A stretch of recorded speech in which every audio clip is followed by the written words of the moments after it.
সুপ্রিয় শিক্ষার্থীবৃন্দ, আশা করি তোমরা ভালো আছো। ভালো থাকো, সুস্থ থাকো এই কামনা করি। নলতা মাধ্যমিক বিদ্যালয় কর্তৃক আয়োজিত অনলাইন ক্লাসে তোমাদেরকে স্বাগত। আশা করি আমাদের বিদ্যালয় থেকে যে অনলাইন ক্লাসগুলো নেওয়া হচ্ছে তোমরা সবাই বাসায় দেখছো এবং যতদূর সম্ভব কাজগুলো কভার করার চেষ্টা করছে। যাই হোক, তোমাদের করোনার বন্ধের আগে দশম অধ্যায় পর্যন্ত অর্থাৎ স্থিরতড়ি পর্যন্ত ক্লাসে করানো হয়েছিল। তোমাদের আমি এবার চলতড়িৎ অর্থাৎ 11 অধ্যায় নিয়ে আলোচনা করব। চলতড়িৎ স্থিরতড়িতের বেলায় তোমাদের হয়তো খেয়াল আছে, স্থিরতড়িতের বেলায় যে তড়িৎটা উৎপন্ন হয় সেটা উৎপত্তি স্থলেই থেকে যায়, অর্থাৎ মানে উৎপত্তি স্থলের ক্ষেত্রে সেটি সীমাবদ্ধ থাকে। কিন্তু যে স্থানে স্থিরতড়িৎটা উৎপন্ন হয় সেই স্থানের সাথে যদি আমরা একটা পরিবাহী তার যুক্ত করি, মানে যেটা আধান প্রবাহিত করতে পারে বা তড়িৎ প্রবাহিত করতে পারে, এমন কোনো পরিবাহী তার যদি আমরা যুক্ত করি, তাহলে দেখা যাবে কি ওই পরিবাহী তারের মাধ্যমে আধানটা এক স্থান থেকে অন্য স্থানে পরিবাহিত হবে। অর্থাৎ এক্ষেত্রে স্থিরতড়িৎটা চলতড়িতে রূপান্তরিত হবে।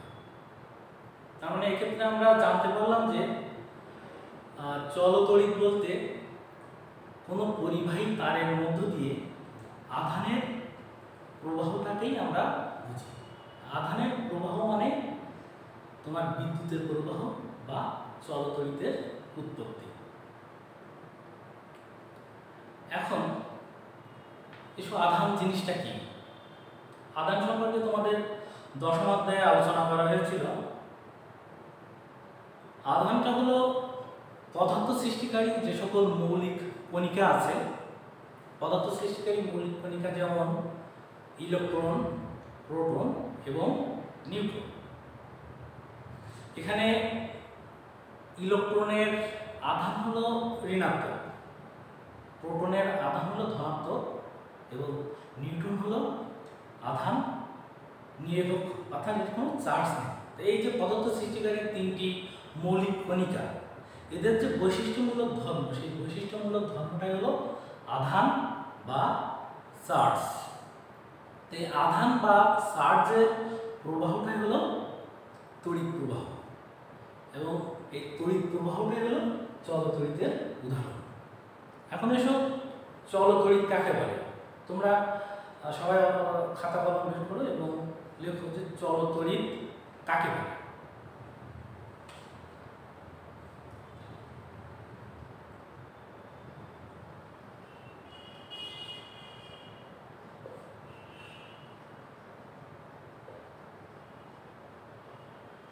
চলতড়িৎ কাকে বলে?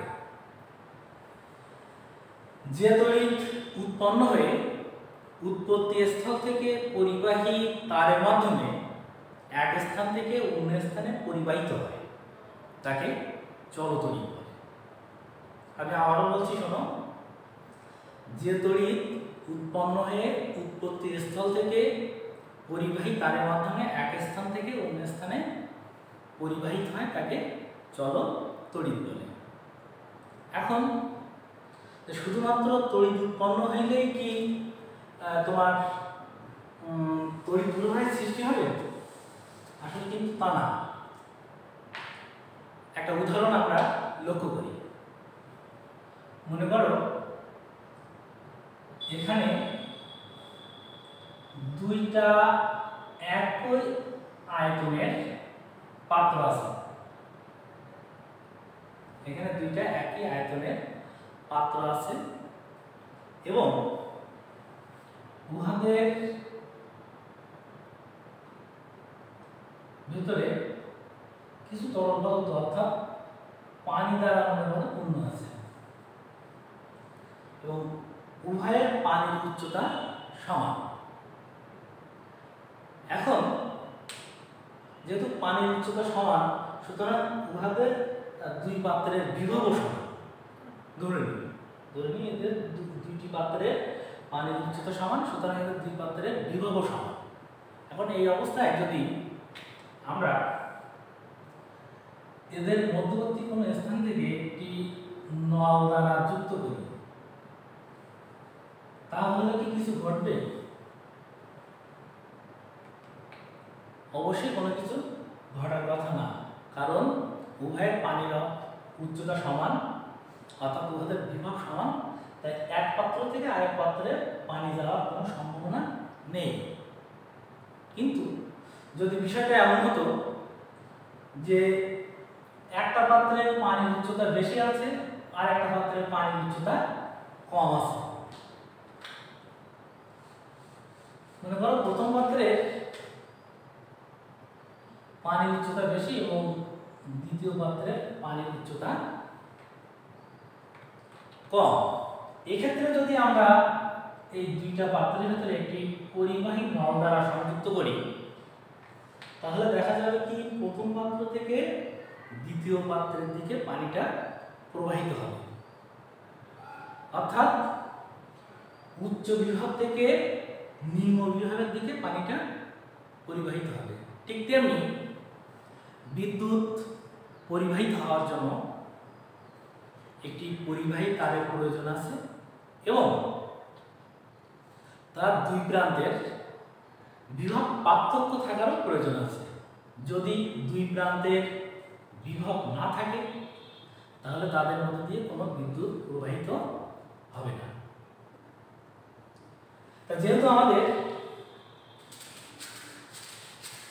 বিদ্যুৎ প্রবাহের জন্য একটি পরিবাহী তারের প্রয়োজন, সেহেতু এই তারগুলো বিভিন্ন প্রস্থচ্ছেদের ক্ষেত্রফলের হতে পারে।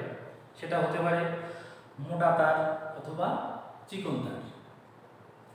মোটা তারের প্রস্থচ্ছেদের ক্ষেত্রফল বেশি, আবার চিকন তারের প্রস্থচ্ছেদের ক্ষেত্রফলটা কম। এখন মোটা তারের প্রস্থচ্ছেদের ক্ষেত্রফল বেশি হওয়ায় এর ভেতর দিয়ে আধানের পরিমাণটা বেশি প্রবাহিত হতে পারে, আবার চিকন তারের প্রস্থচ্ছেদের ক্ষেত্রফল কম হয় এর মধ্যে দিয়ে প্রবাহিত আধানের পরিমাণটা কম হতে পারে, বা অবশ্যই চিকন তারের প্রস্থচ্ছেদের ক্ষেত্রফল কম হয় এর মধ্যে দিয়ে প্রবাহিত আধানটা কম হবে। এবং এখানে আমরা দুইটা পরিবাহী তার বিবেচনা করি।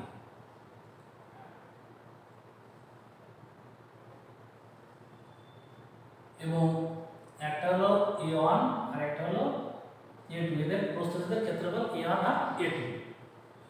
যেহেতু এর প্রস্থচ্ছেদের ক্ষেত্রফল বেশি, এর মধ্যে দিয়ে প্রবাহিত আধানের পরিমাণটা বেশি হবে। আবার যেহেতু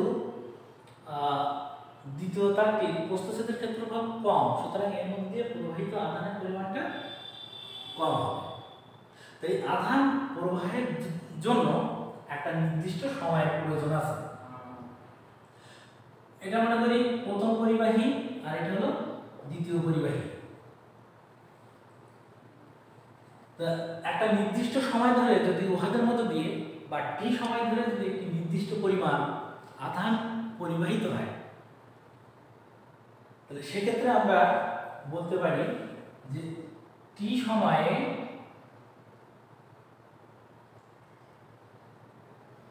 প্রবাহিত আধান কি, অতএব একক সময়ে প্রবাহিত আধান Q/T। একক সময়ে এই পরিবাহীর মধ্য দিয়ে A1 বা A2 প্রস্থচ্ছেদের ক্ষেত্রফল বিশিষ্ট পরিবাহীর মধ্য দিয়ে একক সময়ে যে পরিমাণ আধান প্রবাহিত হবে সেইটা হবে ওই পরিবাহীর তড়িৎ প্রবাহ, মানে ওই পরিবাহীর মধ্যে দিয়ে প্রবাহিত বিদ্যুতের পরিমাণ। যেহেতু মোটা প্রস্থচ্ছেদের ক্ষেত্রফল বিশিষ্ট, এর মধ্যে দিয়ে হয়তো তোমার একক সময়ে বেশি পরিমাণ আধান প্রবাহিত হবে, আর দ্বিতীয়টার মধ্যে দিয়ে একক সময়ে প্রবাহিত আধানের পরিমাণটা কম হবে। তো যেহেতু এক্ষেত্রে একক সময়ে প্রবাহিত আধান, একক সময়ে কোনো পরিবাহীর মধ্যে দিয়ে প্রবাহিত আধানটাই হলো তোমার তড়িৎ প্রবাহ। সুতরাং এইটাই হলো তড়িৎ প্রবাহ। আর তড়িৎ প্রবাহকে লেখা যায় I দ্বারা, আমরা I দ্বারা প্রকাশ করতে পারি। I সমান Q বাই T। এখন আমরা কিন্তু তড়িৎ প্রবাহের সংজ্ঞা পেয়ে গেছি যে পরিবাহী প্রস্থচ্ছেদের ক্ষেত্রফল যাই হোক না কেন, সেটা মোটা হোক বা চিকন হোক, একক সময়ে যে পরিমাণ আধান প্রবাহিত হবে সেটাই হবে হলো ওই পরিবাহী তড়িৎ প্রবাহ। সংজ্ঞাটা আমরা এভাবে দেবো যে কোনো পরিবাহীর যে কোনো প্রস্থচ্ছেদের ক্ষেত্রফলের মধ্য দিয়ে একক সময়ে যে পরিমাণ আধান পরিবাহিত হয় তাকে তড়িৎ প্রবাহ বলা হয়। আমি আবারও বলছি, পরিবাহীর যে কোনো প্রস্থচ্ছেদের ক্ষেত্রফলের মধ্য দিয়ে একক সময়ে যে পরিমাণ আধান প্রবাহিত হয় তাকে তড়িৎ প্রবাহ বলে। তোমরা সংজ্ঞাটা লিখে নাও, তড়িৎ প্রবাহ কাকে বলে? যে কোনো পরিবাহীর যে কোনো প্রস্থচ্ছেদের ক্ষেত্রফলের মধ্য দিয়ে একক সময়ে যে পরিমাণ আধান পরিবাহিত হয় তাকে তড়িৎ প্রবাহ বলে। এখন এসো তড়িৎ প্রবাহের একক কি? তড়িৎ প্রবাহের একক কি? তড়িৎ প্রবাহের সংজ্ঞা হতে আমরা কি জানলাম যে টি সময়ে যদি কোনো পরিবাহীর মধ্য দিয়ে কিউ পরিমাণ আধান পরিবাহিত হয় তাহলে আমরা তড়িৎ প্রবাহ I সমান লিখতে পারি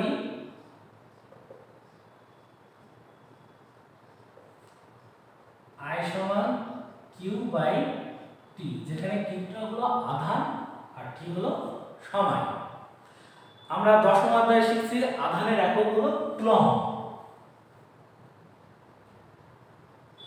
আধানের একক কুলম্ব, একে সি দ্বারা প্রকাশ করা হয়। আর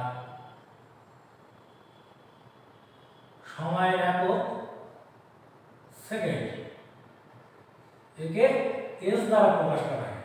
এখন যদি আমরা এখানে বসাই আধানের একক কুলম্ব আর সময়ের একক সেকেন্ড, তাহলে এটা এমন হবে কুলম্ব বাই সেকেন্ড। এটা যদি আমরা সেকেন্ডটাকে উপরে উঠাই দেই তাহলে হবে কুলম্ব পার সেকেন্ড। আর এই কুলম্ব পার সেকেন্ডকে সংক্ষেপে এ দ্বারা প্রকাশ করা হয়, এটা নাম হলো অ্যাম্পিয়ার।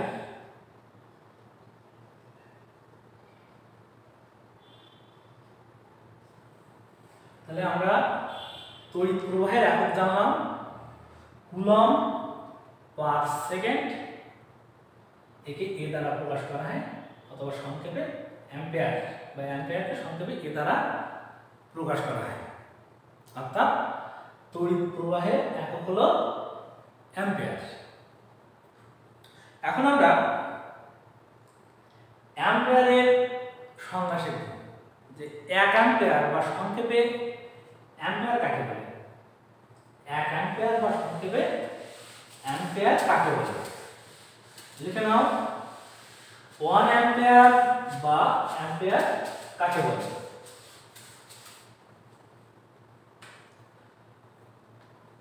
1 অ্যাম্পিয়ার সমান কি লেখা যায়? 1 কুলম্ব পার সেকেন্ড। অর্থাৎ 1 কুলম্ব, আর যেহেতু পার সেকেন্ড আছে সূচকের নিয়ম অনুসারে আমরা পার সেকেন্ডটাকে যদি নিচে নিয়ে আসি তাহলে হলো 1 সেকেন্ড। অর্থাৎ 1 কুলম্ব বাই 1 সেকেন্ড। ওই কি আমাদের একটু আগে শিখছিলাম যে টি সেকেন্ডে কিউ পরিমাণ আধান প্রবাহিত হচ্ছে, তাহলে একক সেকেন্ডে কি কিউ বাই টি, উপরে কুলম্ব আছে আর নিচে আছে সময়। অর্থাৎ এক্ষেত্রে নিয়ম অনুসারে যেহেতু সময় নিচে হার, আমরাকে এটাকে সবসময় এর মান রাখবো 1, অর্থাৎ এই যে একক সেকেন্ডে প্রবাহিত বিদ্যুতের পরিমাণ কিউ বাই টি। তো 1 অ্যাম্পিয়ার বলতে যেহেতু এখানে সেকেন্ডের নিচে আছে বা সময়টা নিচে আছে, সবসময় এর মান আমরা 1 রাখবো। যদি কোনো পরিবাহীর যে কোনো প্রস্থচ্ছেদের মধ্য দিয়ে বা প্রস্থচ্ছেদের ক্ষেত্রফলের মধ্য দিয়ে 1 সেকেন্ডে 1 কুলম আধান পরিবাহিত হয়, তাহলে তাকে আমরা 1 অ্যাম্পিয়ার বা সংক্ষেপে অ্যাম্পিয়ার বলব। আমি আবারও বলছি অ্যাম্পিয়ারের সংজ্ঞা: যদি কোনো পরিবাহীর যে কোনো প্রস্থচ্ছেদের ক্ষেত্রফলের মধ্য দিয়ে 1 সেকেন্ডে 1 কুলম আধান পরিবাহিত হয়, তাহলে তাকে 1 অ্যাম্পিয়ার বা সংক্ষেপে অ্যাম্পিয়ার বলে। ঠিক তেমনি হবে আমরা 10 অ্যাম্পিয়ার বলতে কি বলবো? 10 অ্যাম্পিয়ার 10 অ্যাম্পিয়ার সমান সমান লেখা গেল 10 কুলম পার সেকেন্ড। উপরে হলো 10 কুলম আর নিচে হলো 1 সেকেন্ড সূচকের নিয়ম অনুসারে। দেখো এখানে কিন্তু সেই সময়টা নিচে আসছে এবং এটার মান কত আছে? 1। এই ক্ষেত্রে আমরা বলতে পারবো যে কোনো পরিবাহীর তড়িৎ প্রবাহ 10 অ্যাম্পিয়ার বলতে কি বোঝো? মানে যদি ওই পরিবাহীর যে কোনো প্রস্থচ্ছেদের ক্ষেত্রফলের মধ্য দিয়ে 1 সেকেন্ডে 10 কুলম আধান পরিবাহিত হয়, তাহলে তাকে 10 অ্যাম্পিয়ার বলা হয়।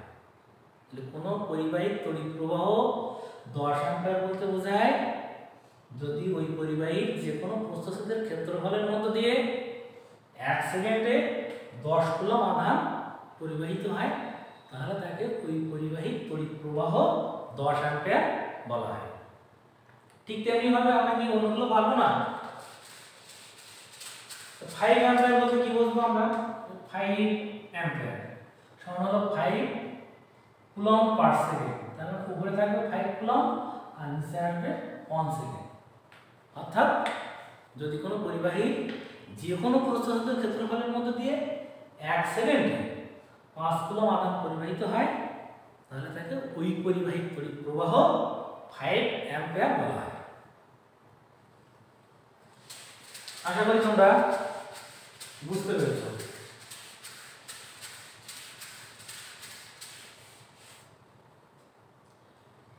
এবার আমরা তড়িৎ প্রবাহের সাথে আধান এবং সময়ের সম্পর্ক জানব। তড়িৎ প্রবাহের সাথে আধান এবং সময়ের সম্পর্ক। তোমরা প্রশ্ন লিখে নাও যে প্রথমে হলো আধানের সাথে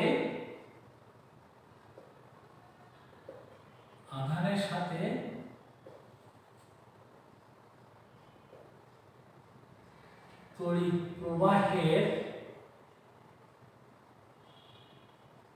সম্পর্ক কি? আধানের সাথে তড়িৎ প্রবাহের সম্পর্ক কি?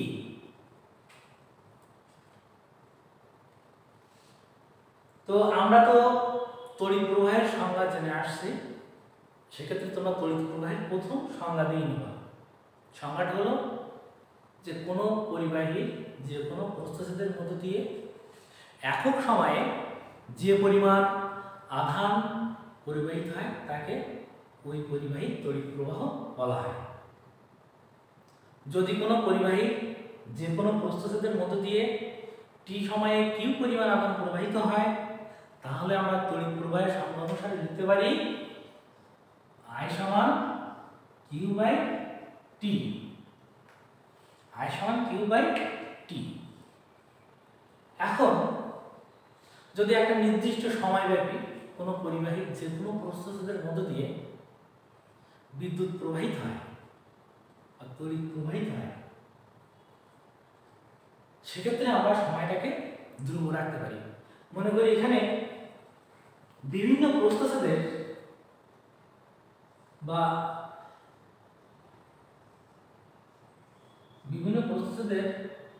বেশ কয়েকটা পরিবাহী তার আছে। এখন এদের মধ্যে দিয়ে 5 মিনিট যাবত বিদ্যুৎ প্রবাহিত হবে। আমরা সময়টা দুই করে রাখলাম যে প্রথম পরিবাহী, দ্বিতীয় পরিবাহী এবং তৃতীয় পরিবাহী প্রত্যেকের মধ্য দিয়ে 5 মিনিট ধরে বিদ্যুৎ প্রবাহিত হবে। এখন এদের ভেতর থেকে যার মধ্য দিয়ে ওই নির্দিষ্ট সময়ে 5 মিনিট সময়ে যার মধ্য দিয়ে বেশি পরিমাণ আধান পরিবাহিত হবে তার তড়িৎ প্রবাহের মানটা তত বেশি হবে। কিভাবে? যেহেতু আমরা এখানে সময়টাকে ধ্রুব রাখছি, সেক্ষেত্রে আমরা এখানে ঘোষণা দিয়ে নেব, যদি সময় টি ধ্রুব থাকে তাহলে আমরা লিখতে পারি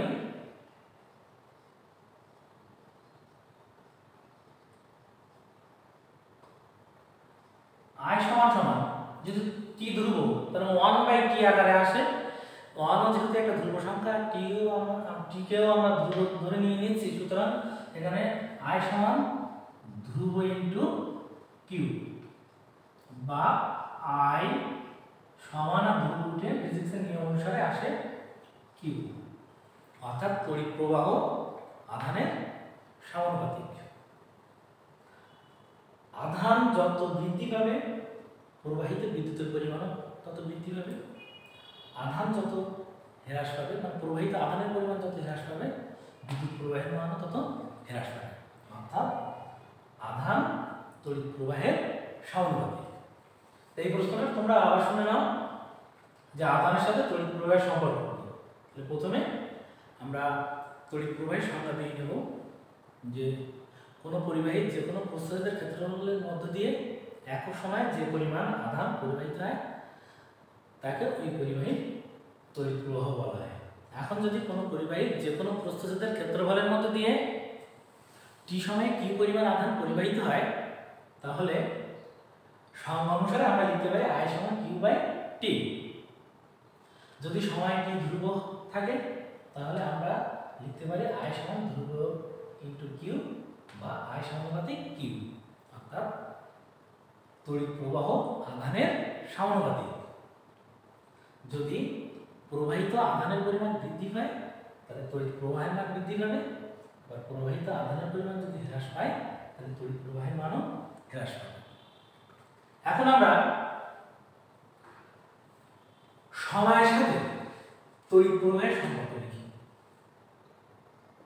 দেখি। সময়ের সাথে তড়িৎ প্রবাহের সম্পর্ক কি?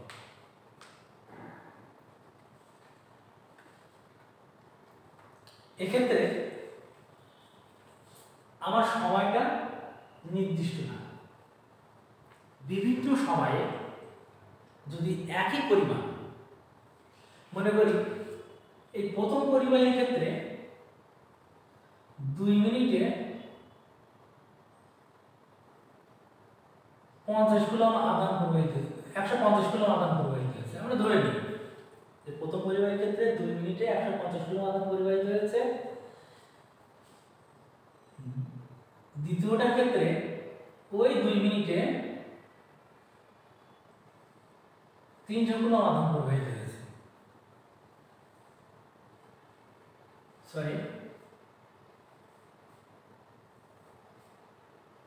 3 মিনিটে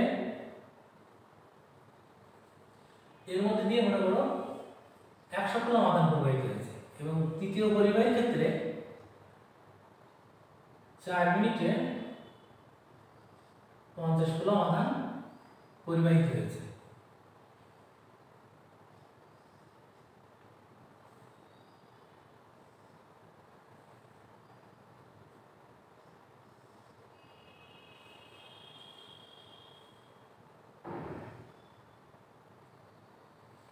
এক্ষেত্রে দেখো,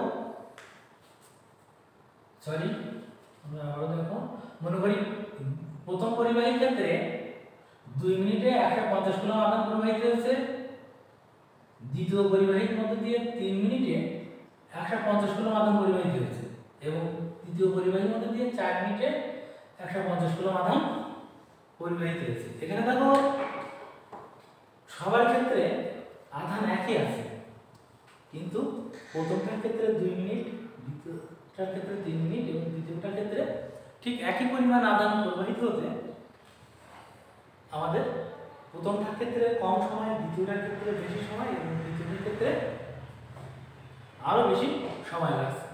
এক্ষেত্রে আমরা সময়ের সাথে তড়িৎ প্রবাহের সম্পর্ক কি বলতে পারি? এক্ষেত্রে আগে আমাদের তড়িৎ প্রবাহের সংখ্যাটা দিয়ে নেব।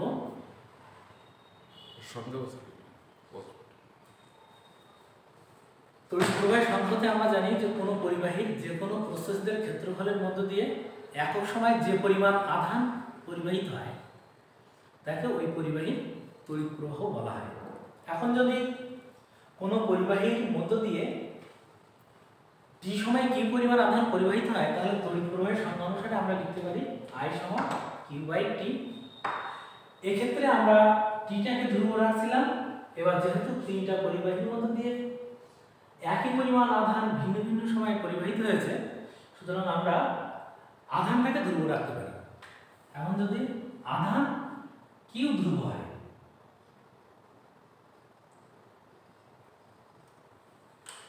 তাহলে আমরা লিখতে পারি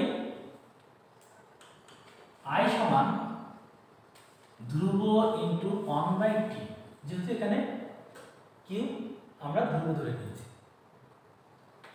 বা I সমান ধ্রুবটি এখানে আসবে সমানুপাতিক চিহ্ন 1/t, অর্থাৎ তড়িৎ প্রবাহ সময়ের ব্যস্তানুপাতিক। তড়িৎ প্রবাহ সময়ের ব্যস্তানুপাতিক। এখানে যদি সময় বৃদ্ধি করা হয় তাহলে তড়িৎ প্রবাহের মান হ্রাস পাবে এবং সময় যদি হ্রাস পায় তাহলে তড়িৎ প্রবাহের মান বৃদ্ধি পাবে। ঠিক আছে, আজকে এই পর্যন্ত থাক। তোমরা আগামী দিন আজকে যে কাজগুলো করিয়েছি অবশ্যই আয়ত্ত করার চেষ্টা করবে। এখানে শেষ করছি, সবাইকে ধন্যবাদ।